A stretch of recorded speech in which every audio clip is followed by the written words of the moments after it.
which was super annoying to me. Now you have the little booster on your pack, and it's a lot more fluid. It's a lot more natural. So basically, Dead Space 2 improves everything Dead Space 1 had, except for the Ripper. And because of that, I'm gonna have to give the game a 3 out of 10. I didn't appreciate the Ripper being nerfed. Now I'm just messing with you. Pretty much everything's been improved since the first one. There's no huge new gameplay additions, but Dead Space didn't need it, at least not yet. Um, it's still a good enough game on its own where it doesn't need some drastic change to be considered good.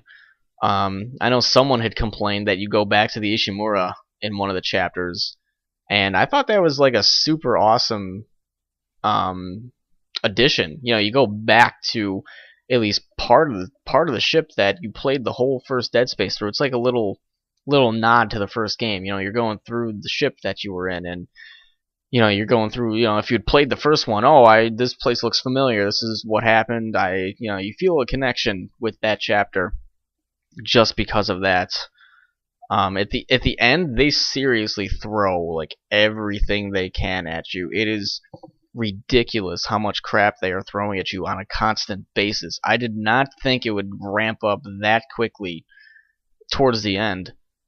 I figured they'd make it a little bit more difficult, but they just start spamming stuff at you every which way they can. You know, you go through a door and there's three things in front of you, and you have the regenerator guy behind you. It's like, what the hell do I do?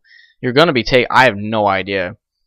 Good job to anyone who beats this on Zealot or Zealot, whatever. I imagine Zealot, Zealot or Hardcore. Good job to any of you guys. I don't think I could do it. I honestly don't. I never died going through that whole gauntlet, I don't think, but this is just normal.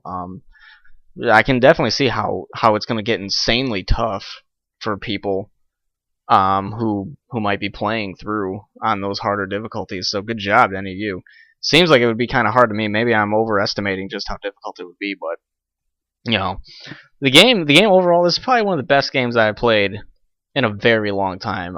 There was really not any parts that I was incredibly annoyed with, aside from the glitch. The glitch that happened to me in the beginning, a bunch of people were like, "Oh, you just didn't kill all the necromorphs," and you know, one of them was lying around dead, and that's why the door didn't open up. That wasn't the case.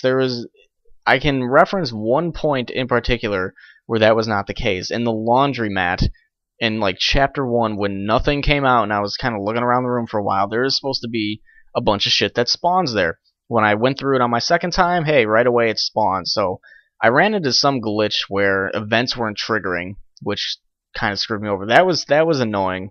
I don't know how common of an occurrence that is.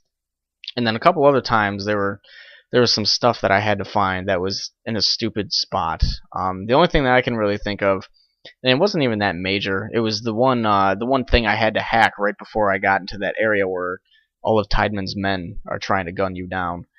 That it was kind of hidden in a corner somewhere, and I didn't really think to check there. But honestly, this is one of the best games that I've played in quite some time, and this is probably going to be one of the best games for me this whole year. I mean, I know it's only January or February. It's like February 1st. Probably it's going to be February 1st by the time these videos go up, because it's super early in the morning.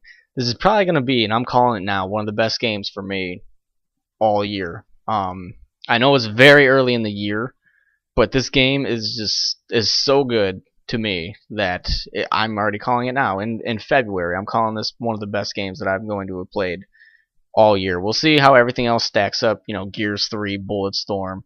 God, what else is supposed to go? Let's see. Stupid Oblivion 5, or not Oblivion 5. Elder Scrolls 5. Skyrim, not Oblivion 5. I'm sure all those will be good. The Fallout DLC, I'm sure that'll be good. You know, but this is going to be one of those games that's going to be great. I don't know how the Dead Space 2 DLC is going to be, though. We'll see if they put forth some effort into it, or if it's going to be another Joe's Adventure and Jimmy's Vendetta. Funny story, I was reading through OXM, and sometimes I guess I agree with their stuff most of the time. Like, I disagreed that they gave Kane and Lynch an 8 out of 10. Like, I hated Kane and Lynch. It was god-awful miserable. It was super short and all that stuff, but I read the review of Joe's Adventure, and they pretty much hit it right on the dot. So if you have that magazine, I don't know which month it is. I think it was maybe last month's. I don't think it's this month. I can't remember. I think it has the Dead Space 2 cover on it. So I imagine it's probably like December or January. Probably the December issue. Whatever. But they gave it like a 4 out of 10 for Joe's Adventure, which is probably, I got so sick of it. I was done, you know.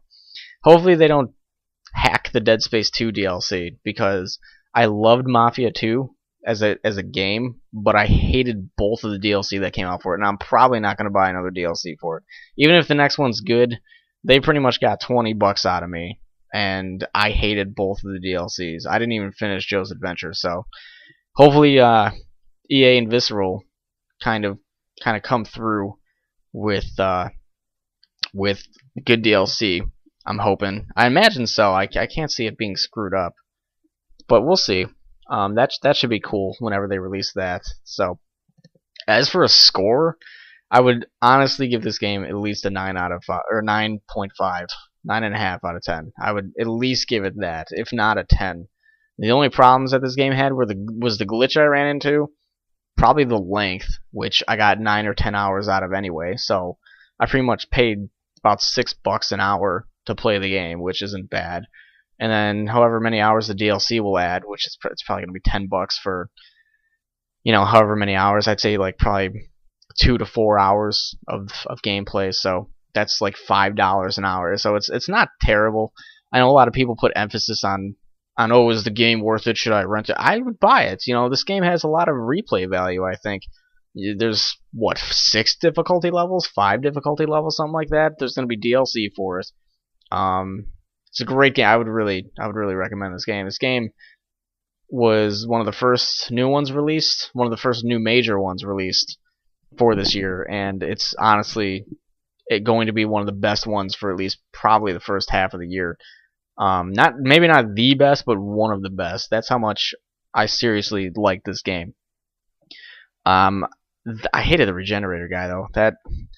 I complained about him the whole time, but that's only because I didn't like the regenerator guy. It wasn't like, oh, why would they put this into the game? This is a stupid design decision. No, I just hate that guy. Like I said, find out who knows that guy and kill him, because I don't like that guy, and I don't like anyone who knows who that guy is. So that is going to be it. I don't know. I don't hear any sound. I don't know if my headset like blew out or what have you. I have no idea. I'm surprised there's like no music or anything. But maybe they're trying to get me to like turn up the volume to hear the sound, and then they're gonna have something scare the shit out of me at the end. I don't know. But we'll see if there's anything at the end of this. As for what's going on after this, oh shit. Oh. Alright, are the credits done? Sweet. We'll see if anything pops up at the end. This product may include in-game sponsorship and product placements. Oh, really? Team EG9 to control, we have completed the flyby. There's nothing left. I repeat, Titan Station has been completely destroyed. And the marker? Negative. Nothing survived this, sir. Marker Site 12 is a total loss. Pity. Recall all flights and return to base. The other sites will have to pick up the pieces.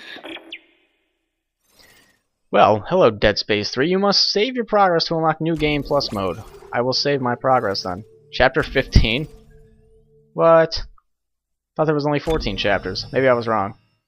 Prototype suits unlocked. Elite suit versions and security suit variants unlocked in New Game Plus. Look for new items in the store and schematics lost in the sprawl to get access to this experimental technology. That looks pretty sweet. Hardcore mode. You have unlocked hardcore mode, in which you will find the bare minimum of health and ammo to stay alive. When you die, you restart from your last save. You can only save 3 to... Oh my god. I will pass. You'll unlock the New Game Plus mode. Suits and weapons from your prior playthrough will be available in the first store. Cool. Yeah. And now the marker has been fully assembled because we beat the game. So we could do New Game Plus. Probably not. New Game Plus. Probably not, but that's it for Dead Space 2. We're done within about 50 some odd parts, I would imagine, somewhere around there. What's going to happen after this? Someone a while ago had won pretty much the option to pick some videos that I would do, and they picked one of the Dead Space, or not Dead Space, they picked one of the Mass Effect 2 DLCs, so I'm going to do probably that after this. When this all gets uploaded, hopefully I can have some of that Mass Effect 2 stuff upload and then render out after that, so if you're interested, tomorrow you should see some of that stuff. After the Mass Effect 2 stuff, once I get that beat, however long it's going to take, I don't know how many hours that is, but apparently it's like the longest and best DLC that came out for Mass Effect 2. I haven't played any of them, sorry, but it'll be a good experience. So after that, I mean, we got Dead Space 2 done. We're gonna go into Mass Effect 2 because that guy won like in December, so it's been almost 2 months. It's been a month and a half since he won, so I need to get that up. I'm sorry for taking so long if you're watching this. After Mass Effect 2, that DLC is done, we'll probably jump into some Fallout 3 and try and get that done if time permits, and then whenever Bulletstorm comes out, and at the end of this month, which I think it comes out near the end of February, if I'm correct, I'll have to check the release date on that. We'll be doing Bulletstorm, and then after that, I don't know. So that's on the agenda for the next pretty much month if you're interested. Of course, Pokemon Gold and Mario, if you watch that stuff's always going to be going on until Pokemon Gold is done, and Mario Hacks will probably be going on for the next foreseeable future. So thank you for watching Dead Space 2. I hope you had fun watching me play. I had fun playing. Very tense, somewhat scary game at times. Very good though. I would highly recommend getting it. So thank you for watching, and that's pretty much it for me. We'll go on to Mass Effect 2 DLC coming up soon.